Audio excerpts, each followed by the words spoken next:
സ്വഹാബത്തിനൊന്നും ഒരു നിലക്കും നബി സല്ലല്ലാഹു അലൈഹി വസല്ലം തങ്ങളെ കാണാതെ പറയാതെ അവർക്ക് ഒരു നിമിഷം പിടിച്ചു വെക്കാൻ കഴിയുന്നില്ലല്ലോ.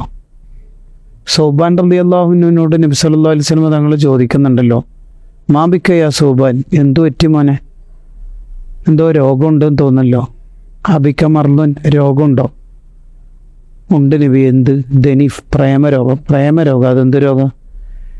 ഞാനിങ്ങനെ ഓർക്കുമ്പോൾ ഇപ്പം തങ്ങളെ കാണണമെങ്കിൽ ഇടയ്ക്കിടെ തങ്ങളെ വീട്ടിൽ റൂമിൽ മദീനത്തെ പള്ളിയിലൊക്കെ വന്നാൽ കാണാം.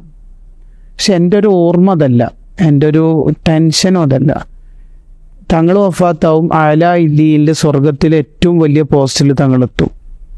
ഞാനൊക്കെ മരണപ്പെട്ടാൽ അഥവാ സ്വർഗത്തിലെത്തിയാൽ തന്നെയും തങ്ങളെങ്ങനെയാണ് കാണുക എന്നോർത്തിട്ട് വീട്ടിൻ്റെ റൂമിൻ്റെ ഉള്ളിൽ ഇരുന്നിട്ട് കരഞ്ഞ് രോഗം പിടിച്ചതാണെന്നാണ് പറയണത്.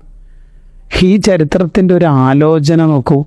ആ സ്വഹാബി ചിന്തിക്കുന്നൊരു ചിന്ത, നാളെ മറ്റന്നാളോ അടുത്ത മാസമോ അടുത്ത കൊല്ലോ പിന്നെ ഒരു 100 കൊല്ലം കഴിഞ്ഞിട്ട് തങ്ങളെ കാണോ ഇല്ലോ എന്നുള്ള ടെൻഷനല്ല. സഹസ്രാബ്ദങ്ങൾക്കപ്പുറത്ത് സംഭവിക്കുന്ന ഒരു പരലോക ജീവിതത്തിൽ തങ്ങളെ എനിക്ക് കാണാൻ കഴിയില്ലെങ്കിൽ പിന്നെന്തിനാണ് സൗബാൻ എന്ന് ചിന്തിക്കുന്ന ഒരു മഹബത്ത്.